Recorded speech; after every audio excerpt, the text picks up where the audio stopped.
नमस्कार सभी को। मैं दीपेंद्र सोलंकी ऑनलाइन क्लासेस में आप सभी का हार्दिक स्वागत करता हूं। आज हम कंटिन्यू करेंगे BSc part second botany paper third का टॉपिक न्यूक्लियस।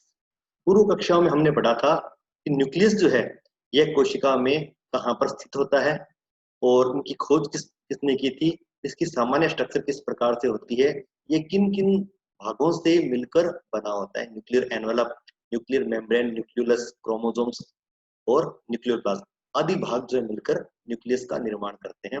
और हमने डिटेल में पढ़ा था कि किस प्रकार से न्यूक्लियर मेम्ब्रेन जो है इसके चारों तरफ स्थित होती है और इसके उपस्थित पोर जो है विभिन्न प्रकार के पदार्थों के आवागमन को नियंत्रित करते हैं। आज की कक्षा में हम इससे आगे चलते हैं। नेक्स्ट है न्यूक्लियोप्लाज्म। न्यूक्लियर एनवलप के बाद जो दूसरा सबसे महत्वपूर्ण भाग है इसे हम न्यूक्लियोप्लाज्म बोलते हैं। यह कोशिका द्रव्य के समान ही एक द्रव्य होता है जो कि केंद्र के अंदर पाया जाता है और इसीलिए इसे हम न्यूक्लियोप्लाज्म या कैरियोप्लाज्म भी कहते हैं। तो इसकी सामान्य बेसिक स्ट्रक्चर जो होती है प्रोटोप्लाज्म या साइटोप्लाज्म के समान ही होती है। ये एक प्रकार का प्रोटोप्लाज्म ही है जो कि अधिकांश भाग जो है इसका पानी से बना होता है, लेकिन इसके अलावा इसके अंदर डीएनए और आरएनए ये दोनों जेनेटिक मटेरियल है, ये भी इस न्यूक्लियोप्लाज्म के अंदर वितरित पाए जाते हैं। कुछ प्रोटीन्स होते हैं, ये प्रोटीन्स एसिडिक नेचर की भी हो सकते हैं और बेसिक नेचर की भी हो सकते हैं। दोनों प्रकार के प्रोटीन्स यहाँ पर पाए जाते हैं। लिपिड्स उपस्थित पाए जाते हैं, कुछ एंजाइम पाए जाते हैं। इसमें सबसे महत्वपूर्ण एंजाइम है आरएनए पॉलीमरेज जो कि आरएनए का संश्लेषण करता है, डीएनए पॉलीमरेज जो कि डीएनए का संश्लेषण करता है। तो डीएनए और आरएनए का संश्लेषण करने वाले पॉलीमरेज एंजाइम इसमें पाए जाते हैं। इसके अलावा एल्डोलेज एंजाइम, इनोलेज एंजाइम, ये एंजाइम्स इसके अंदर न्यूक्लियोप्लाज्म में पाए जाते हैं। और कुछ मिनरल्स इसके अंदर घुलित अवस्था में पाए जाते हैं, जैसे कैल्शियम, पोटेशियम, सोडियम, फॉस्फोरस आदि ये पाए जाते हैं। ये मिनरल जो है ये डीएनए और आरएनए संश्लेषण की प्रक्रिया जो है इसमें सहयोग करने का काम करते हैं। जैसा कि हम बात करते हैं, न्यूक्लियस का सबसे महत्वपूर्ण कार्य होता है जेनेटिक मटेरियल को परिबद्ध रखना। इसके अलावा यह जेनेटिक मटेरियल का निर्माण भी करता है। तो डीएनए और आरएनए का संश्लेषण करना भी न्यूक्लियस का सबसे महत्वपूर्ण कार्य होता है और इसका निर्माण करने वाले विभिन्न एंजाइम्स जो है ये न्यूक्लियोप्लाज्म में पाए जाते हैं। और इसके अलावा कुछ कच्चा पदार्थ जो है इसके अंदर पाए जाते हैं। तो यह न्यूक्लियोप्लाज्म जो है ये पूर्ण रूप से न्यूक्लियर मेम्ब्रेन या न्यूक्लियर एनवलप के द्वारा घिरा होता है। अगला भाग है न्यूक्लियोलस या केंद्रिका। तो केंद्र के अंदर पाई जाने वाली एक बड़ी संरचना होती है जो सामान्यतः गोलाकार होती है और एसिडोफिलिक स्ट्रक्चर होती है। एसिडोफिलिक मतलब होता है ये एसिड जो है एसिड को अपनी तरफ अट्रैक्ट करती है। तो यह एक बड़ा स्फेरिकल और एसिडोफिलिक ऑर्गेनिल पाया जाता है। इसकी खोज की थी फोंटाना ने, ये काफी पहले इसकी खोज हो गई थी। यह केंद्र का करीब 25% वॉल्यूम जो है यह ऑक्यूपाई करती है। न्यूक्लियोलस जो है इसका 25% वॉल्यूम बनाने का काम करती है। और इसका निर्माण जो है इसकी स्ट्रक्चर जो रहती है ये प्रोटीन्स और राइबो न्यूक्लिक एसिड यानी आरएनए से मिलकर बना होता है। यानी न्यूक्लियोलस का निर्माण जो होता है सामान्य दो ही पदार्थों से मिलकर बना होता है। यहाँ पर प्रोटीन भी विशेष रूप से राइबो न्यूक्लियो प्रोटीन्स होते हैं। तो राइबो न्यूक्लियो प्रोटीन्स और आरएनए ये दोनों मिलकर जो है न्यूक्लियोलस का निर्माण करने का काम करते हैं। इसका एक महत्वपूर्ण भाग होता है जिसे न्यूक्लियोलर ऑर्गेनाइजर रीजन। इसे हम यूं समझ सकते हैं कि कुछ क्रोमोसोम्स ऐसे होते हैं जिनके कुछ भाग मिलकर न्यूक्लियोलस का निर्माण करते हैं। तो ऐसे क्रोमोसोम जिनके भाग न्यूक्लियोलस का निर्माण करते हैं उन भागों को हम न्यूक्लियोलर ऑर्गेनाइजर रीजन कहते हैं। तो क्रोमोसोम के वे भाग जो न्यूक्लियोलस के निर्माण में भाग लेते हैं वो न्यूक्लियोलर ऑर्गेनाइजर रीजन कहलाते हैं।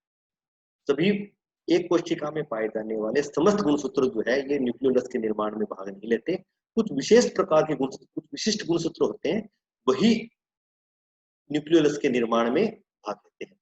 न्यूक्लियोलस का मुख्य कार्य जो होता है यह राइबोसोमल आरएनए जो है इसका संश्लेषण करता है, इसे रीराइट करने का काम करते हैं, इसको संश्लेषण करने का काम करते हैं। तथा इस राइबोसोमल आरएनए को यह राइबो न्यूक्लियो प्रोटीन जो है आरएनपी जिन्हें बोलते हैं, यह राइबोसोमल आरएनए को राइबो न्यूक्लियो प्रोटीन के साथ अटैच करते हैं, इसे कंबाइन करते हैं और इनके जोड़ने से राइबोसोम जो है इसके स्ट्रक्चर का निर्माण होता है। तो इनकम्प्लीट राइबोसोम जो है इसका फॉर्मेशन होता है। तो ये बहुत ही महत्वपूर्ण भाग होता है न्यूक्लियोलस, जो कि राइबोसोम्स के निर्माण से संबंधित होता है। ये इसके बेसिक स्ट्रक्चर हम देख सकते हैं। ये यहाँ पर क्रोमेटिन का भाग है जिसे हम पेरी न्यूक्लियोलर क्रोमेटिन कहते हैं। ये वह क्रोमेटिन जो न्यूक्लियोलस के बाहरी आवरण का निर्माण करता है उसे पेरी न्यूक्लियोलर क्रोमेटिन कह देते हैं। इसका मैट्रिक्स जो होता है ये पार्स एमोर्फा कहलाता है। कुछ इसका ग्रेनुलर पोर्शन होता है, छोटे छोटे ग्रेन्यूल्स के रूप में पाया जाता है, जो कि यहाँ पर राइबोसोम्स के द्वारा बना होता है। इसे राइबोसोमल प्रीकर्सर बोल देते हैं। यानी राइबोसोम्स का निर्माण जो होता है ये निर्माण जो है यहाँ पर प्रारंभिक अवस्था में होता है और इसे राइबोसोमल प्रीकर्सर्स कह देते हैं। तो ग्रेनुलर पोर्शन है इसका। ये कुछ फाइब्रिलर पोर्शन है यहाँ पर, जो कि सामान्यतया आरएनए जब बन जाते हैं तो आरएनए के जो फाइब्रिल्स यहाँ पर पाए जाते हैं और ये जो इंटरन्यूक्लियोलर क्रोमेटिन यहाँ पर पाया जा रहा है, ये कुछ भाग जो है ये मिलकर निर्माण करते हैं न्यूक्लियोलस का। नेक्स्ट, गुणसूत्रों का सबसे महत्वपूर्ण भाग होता है, यही इसे कहते हैं क्रोमोसोम्स या गुणसूत्र कहते हैं। केंद्रक जो है इसके अंदर उपस्थित जेनेटिक मटेरियल जो है यह गुणसूत्रों के रूप में पाया जाता है। ये गुणसूत्र जो है यह थ्रेड लाइक स्ट्रक्चर होती है। थ्रेड यानी धागों की नुमा संरचना है जो कि केंद्र के अंदर पाई जाती है, चाहे प्लांट सेल हो चाहे एनिमल सेल हो। प्लांट सेल में भी पाई जाती है और एनिमल सेल्स में पाई जाती है। तो गुणसूत्र जो है दोनों प्रकार की कोशिकाओं में पाई जाने वाली एक महत्वपूर्ण संरचना है जो कि धागे नुमा संरचना है। इसके नाम से स्पष्ट है, क्रोमा। क्रोमा का मतलब होता है कलर्ड, सोम्स मतलब बॉडी। तो ये रंगीन भाग होते हैं। जब इन्हें आप अभिरंजन के द्वारा अभिरंजित करते हो तो यह रंगीन भाग दिखाई देते हैं, इसलिए इसे क्रोमोसोम्स कहते हैं। यह टर्म दिया था वोल्टेयर ने। वोल्टेयर ने इस क्रोमोसोम शब्द को दिया था और इनकी क्रोमोसोम्स की खोज करने का श्रेय जाता है वाल्टर फ्लेमिंग को। 1982 में इन्होंने क्रोमोसोम की खोज की थी, तब विस्तृत संरचना का के बारे में इन्होंने बताया था। प्रत्येक क्रोमोसोम का निर्माण दो भागों से मिलकर होता है। पहला भाग है हिस्टोन प्रोटीन और दूसरा भाग है डीएनए। तो एक डीएनए का मॉलिक्यूल हिस्टोन प्रोटीन के साथ मिलकर एक गुणसूत्र का निर्माण करता है। तो प्रत्येक गुणसूत्र के अंदर एक डीएनए का मॉलिक्यूल होता है और यह डीएनए का मॉलिक्यूल हिस्टोन प्रोटीन के साथ मिलकर गुणसूत्र का निर्माण करता है। परंतु कोशिका विभाजन की जो इंटरफेज प्रावस्था होती है, इंटरफेज प्रावस्था का मतलब होता है कि सामान्यतः कोशिका इंटरफेज में होते हैं जब तक वह विभाजन प्रारंभ नहीं करती है। तो अर्थात कोशिका विभाजन प्रारंभ होता है उससे पहले की जो इंटरफेज प्रावस्था है उस समय यह गुणसूत्र जो है यह क्रोमेटिन फाइबर के रूप में पाए जाते हैं। ये गुणसूत्र जो है इनका निर्माण कोशिका विभाजन के दौरान होता है। जब कोशिका विभाजन के दौरान इंटरफेज से आगे प्रोफेज अवस्था आती है उस समय जो है यह क्रोमेटिन फाइबर जो है ये संघनित होकर निर्माण करते हैं गुणसूत्रों का। तो गुणसूत्र जो है यह कोशिका विभाजन के समान दिखाई देने वाली संरचनाएं हैं जिनका निर्माण क्रोमेटिन फाइबर से होता है और इंटरफेज में ये जेनेटिक मटेरियल क्रोमेटिन फाइबर के रूप में पाया जाता है। तो यह क्रोमेटिन फाइबर जो है परस्पर जो है मिलकर एक नेटवर्क बनाते हैं जिसे क्रोमेटिन नेटवर्क कहते हैं। इस क्रोमेटिन को देखने के लिए हम इसे अभिरंजित करते हैं और इसे सामान्यतः क्षारीय अभिरंजन से अभिरंजित करते हैं। तो ये फिस्टिन नामक एक स्टेन होता है। तो फिस्टिन स्टेनिंग करने के बाद जो है यह क्रोमेटिन जो होता है इस क्रोमेटिन के अंदर दो प्रकार के क्षेत्र देखने को मिलते हैं। पहले क्षेत्र जो हल्के रंग से अभिरंजित होते हैं, दूसरे क्षेत्र जो गहरे रंग से अभिरंजित होते हैं। जो भाग हल्के रंग से अभिरंजित होता है उसे हम यूक्रोमेटिन कहते हैं। जो भाग गहरे रंग से अभिरंजित होता है उसे हेटेरोक्रोमेटिन कहते हैं।